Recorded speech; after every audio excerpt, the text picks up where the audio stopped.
Voilà, Kilifa Landing Gassane Seck, membre fondateur du mouvement aussi. Comme il n'est pas présenté aussi. Denis Safietou Sophia, c'est la gardienne du temple, membre fondateur du mouvement. Elle est là depuis et elle continue d'être là. Elle symbolise vraiment, elle symbolise beaucoup pour nous. Elle n'aime pas les caméras, elle n'aime pas les micros, elle ne parle jamais, mais là-bas un travail important du mouvement. Simon Fouka, qui n'est pas présenté aussi, membre fondateur du mouvement. Et voilà.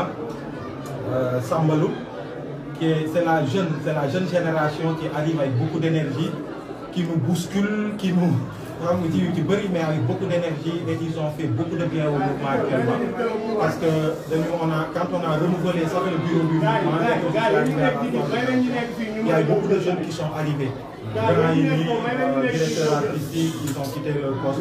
Il y a beaucoup de jeunes qui sont arrivés, qui ont apporté beaucoup de sang neuf au mouvement et qui fait beaucoup de bien au mouvement en termes de réforme. Donc il est dans le pôle de communication du mouvement. Beaucoup de gens qui apportent le commissariat central, il a été libéré avant-hier. Donc Amar aussi, qui est de cette jeune génération, qui est responsable de l'administration du mouvement. Il faut que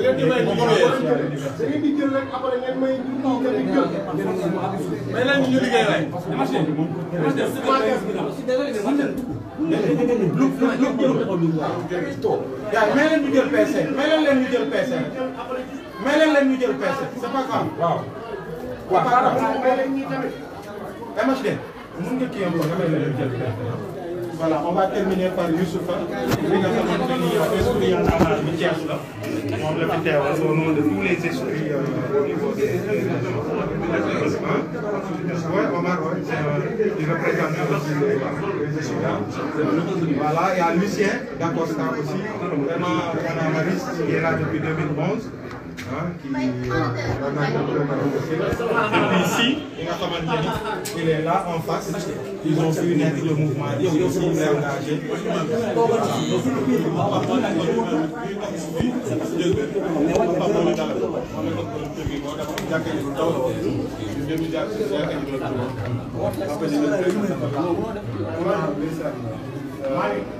Bilal bi tey jii la anniversaire Bessel. dañuy door a wàccee kaay bi dañuy gis. loolu dafa jox la si wàllu yàlla yi. parce que rafet na daal. moo tax ñu dugg see ñu ne ko na ñëw parce que loolu am suñu jëmbal. gaa ñi si c'est bon rek ah.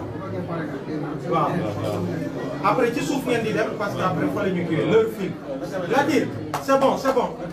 c'est bon na caméra yëpp dem toutes les caméras.